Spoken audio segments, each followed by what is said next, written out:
Central Virginia, from Richmond, and my fellow Americans. So let's get going with the 933 experiment. So here's what we're doing. We're opening up the phone lines.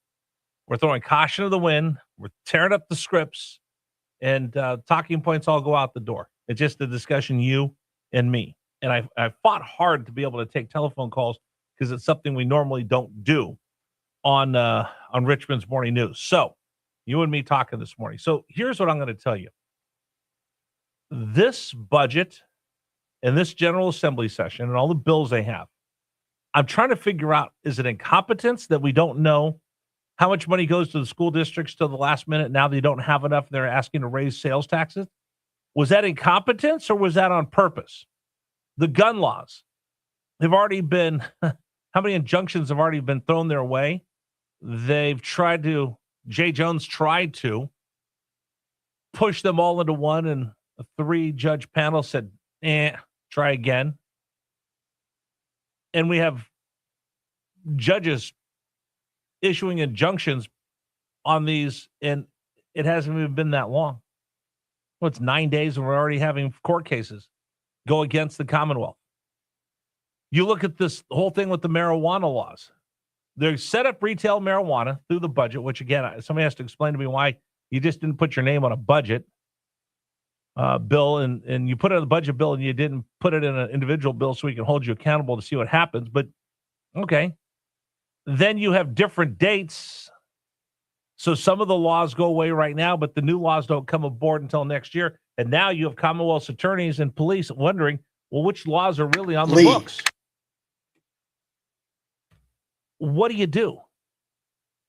I'm just asking you, is this incompetence or is this on purpose just to create chaos and mayhem at Capitol Square? 833-804-1140, 833-804-1140 is the number for you to join us. You can also use that number on the James River Air text line. I'll let you vent because I'm frustrated as all get out. I bet you are as well. 833-804-1140. Let me start with Lee on line one. Hey, Lee, welcome. You're on the 933 morning, experiment. Rich. What's up? Good morning, Rich. I see it as they're power drunk. They want all these things done, but they want them done now. And when they can't even agree among themselves, they're just ramming it down our throats. And going through the budget, I'm not sure that's going to hold up. They've already got the challenges on the gun bans. They have no direction forward on the pot stores. I mean, it's just mayhem, like you said. And it's causing people to be more on edge. So that's why I'm wondering, is this on purpose? Are you trying to break the system down? Is this on purpose? Hey, we can't have that many incompetent people that have worked on this budget that have left so many loopholes, have so much ambiguity.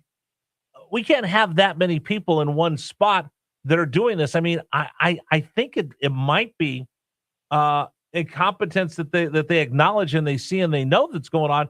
Like you said, I'm just trying to jam these things down our throats. And here's the other part, Lee. Once they jam them down my throat and we become used to it, then they actually win. Correct. And we're not going to stand for it. That's the part where I do have some solace. Lee, I'm going to be honest with you. There's times where I walk out of the booth and I'm a little bummed out. There's times where I come to work and I'm like, oh man, look what's going on in the world. So I carry this in and out of the booth every day. But the one solace I have from this radio show and talking to people is that there are more people paying attention to what's going on right now. That's why when I say don't CA my VA, there's a lot of people that saw this happen in California, but it happened so slowly that they didn't recognize what was going on. Have you ever seen the dancing chickens that they used to have at the fairs? No, I haven't. Okay, so they used to they had dancing chickens. They had chickens, and you'd see them on stage, and then they just start kind of dancing. People laugh. What would happen is they would have a hot plate that the chickens were standing on, and if they turn up the hot plate too quickly, the chickens would jump off because their feet would burn. But all of a sudden, they would just turn it on ever so slowly, and the chickens never noticed that the heat was going on. And they turn it up a little bit more and a little bit more and a little bit more, and the chickens would start to get a little bit more uncomfortable, and they'd start kind of, standing on one foot, standing on the next, standing on one foot, standing on the next. They turn it up just a little bit more, not enough to make them jump off the hot plate, but just a little bit more to be uncomfortable. And before you know it, after a couple minutes, they turn that heat all the way up, and now the chickens are jumping up and down because it's so hot, but they didn't realize what happened underneath them to jump off the hot plate. That's what happened in California, where they just kind of eased it in a little bit. And by the time they got to where they wanted to go, which is the hellscape that California is right now, the people of California didn't recognize it before it was too late. Here in Virginia, thank goodness, they're trying to do all of this in 6 months. And the people of Virginia are like, what? No, we're not going to put up with this. That's where you look at the gerrymandering. They thought they were going to be able to push that through because they had so much money. The people of Virginia rose up and at the last minute almost defeated that thing. It was going to get thrown out by the courts anyway. But I think the people of Virginia are waking up like, if we don't get involved and we don't speak up, we will become California. Well, luckily we have legislators like Glenn Sturdivant that are fighting these fights. But we have to have more of those. See, here's what I'll tell you. In the last election, and I'll tell you, Winsome Sears didn't run a perfect campaign. Abigail Spanberger did. She ran a flawless campaign. That's why she won. But we also had a bunch of people that voted for Donald Trump that didn't show up to vote for any of the Republicans. And let's be honest, the Democrats whooped the Republicans and they took them out. They completely overwhelmed the Republicans in the last election. That's why they think they have this mandate to go with all of these liberal, crazy West Coast progressive ideas that you now see shoved down our throats in Virginia. And the people of Virginia are like, what in the world? Hey, that's what happens when you don't show up. That's what happens when you look back and say, Donald Trump's in the White House, I can go back to my life. They're not backing down 1 minute. They're either going to fight because they hate Donald Trump or they're going to fight because they're winning. Republicans have to do the same. Conservatives have to do the same. We can't just assume that Donald Trump and our legislators are going to do the right thing. You got to give them juice, and everybody behind them has to give them juice. And that's the part where the people of Virginia, Southwest Virginia, Henrico, Chesterfield, you got to stand up and make your voices heard bigger than anybody else, because they're counting on us to kind of go back to living our lives, raising our kids, coaching Little League, showing up at PTA meetings, and just kind of being there. I will tell you this as someone who's watched all this internally now for the last year and a half. They don't quit. The left doesn't stop. The left will not relent. It's about power. It's about power. Have you ever noticed when Republicans, we talk about leadership, we talk about love of country, when you hear people talk, I'm trying to think, when was the last time you heard a Republican stand there and talk about power? We're going to come to power. We want the power. How often do you hear Democrats talk about this? Graham Plattner is a perfect example. They're willing to give in to Graham Plattner, who is just I don't even need to beat him up. The tattoos, all the stories, all the rest of that. They were willing to overlook all of that. Why? Because he was going to help them return to power. You can hear Democrat after Democrat after Democrat, liberal, progressive, Democratic socialist. They all say it. We're there and we supported him because he can beat Susan Collins and we can get power back. That's what it's about for them. For them, it's about power. And if they get the power, they will impose what we see right now in this General Assembly and in the Commonwealth of Virginia. They want to make it permanent. You guys have a phone line for you, 833-804-1140, 833-804-1140. Somebody said, I agree with your comparison to California. Somebody else said, I've spent a fair amount of time in Portland, Oregon, and I think that's what's happened there. Yeah. I think you're 100% right. I grew up in California, moved to Florida. I saw Florida, for instance, really interesting when you think of Florida. Florida was a a battleground state. It really was a battleground state. I knew the former governor, Charlie Crist, and lived in the same town, got to know me, come out to baseball games.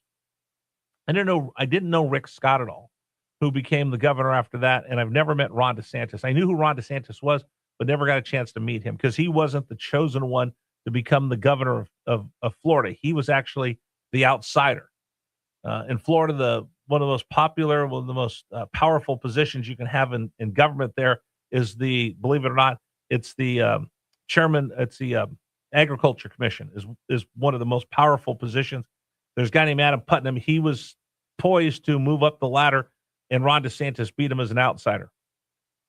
At that point, the state was about 50-50, and DeSantis barely won, beat a guy named Gillum. I think that was his name, Gillum, who ran against him, and he won by, I think, maybe 1,000 votes. That guy that I just saw, the guy who ran against DeSantis two cycles ago, just got arrested again.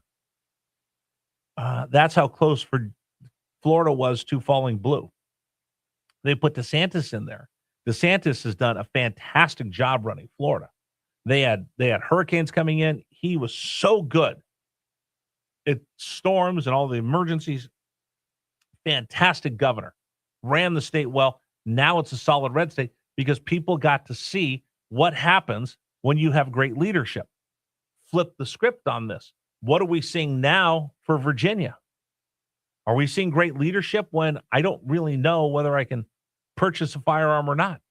I don't really know whether our marijuana laws are legal or not. I don't know when the budget's going to get done, so I don't know whether I have money for my school districts or not. And I have a lot of people confused. That's not leadership. That's confusion, chaos, and mayhem. So my big question is, are they incompetent, or is this on purpose just to get you back on your heels, to get you comfortable with things like we're going to take more of your guns away? Jeff. Are they doing this on purpose to say we're going to put you in the regional greenhouse gas initiative?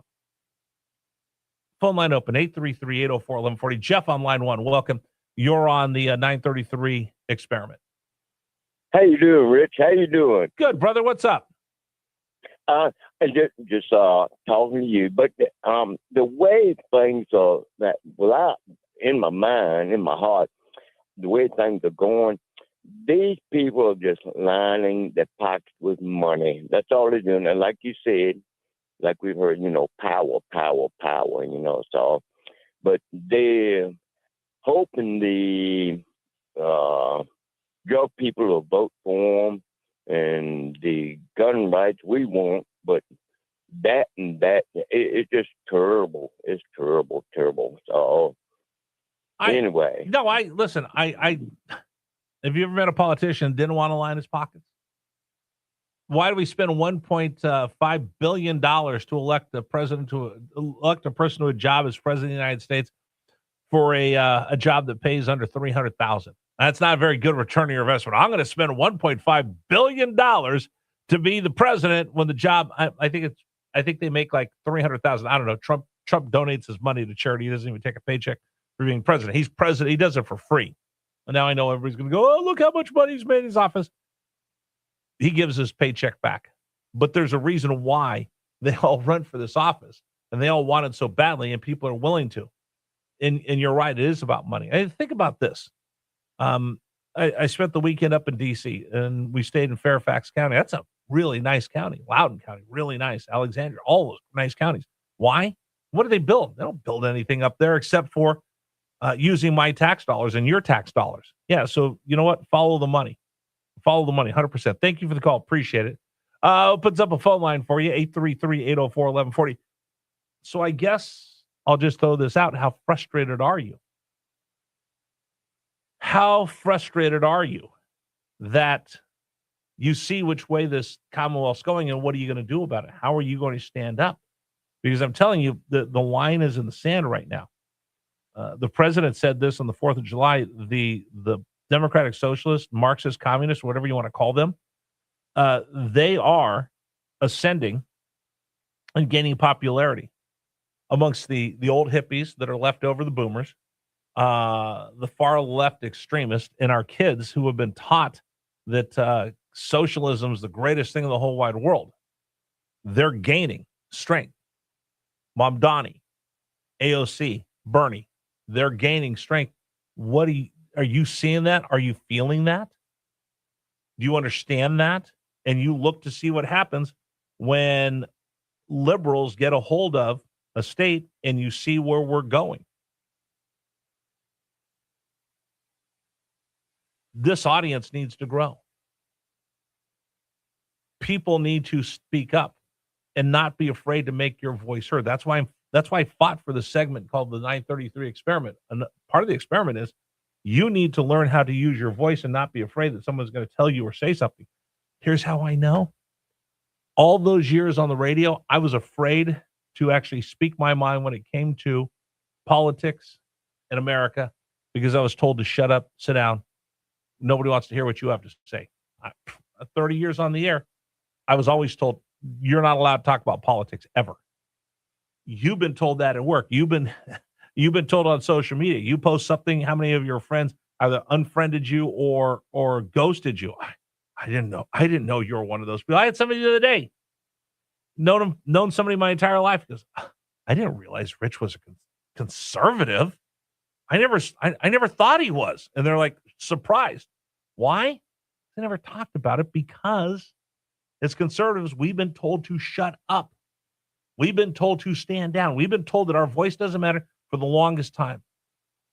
I'm telling you that it does. But we all have to realize that, and you have to be able to come out and speak. You have to be able to come out and speak. 833-804-1140. And again, I'll take everyone. I promise you. 1 minute. I promise you that we have people that are willing to speak up. They're trying to get comfortable with this. I got a lot of other text messages. People are mad. How dare you say politicians? Listen, it's a business. It's a business and everything else. So with it comes good people, bad people. But the idea that people up in the swamp are doing the right thing. I think you go up there with one idea, but something else happens once they get into you, and that's why we love our congressmen, but we hate Congress. All right, is that it? I'm done. You telling me to shut up? All right, he's telling me to shut up and talk. Time for our national anthem, brought to you by Freedom Services at Training, the biggest little gun store in town, located in Mechanicsville. All right, we're back tomorrow. George Allen joins us on the program.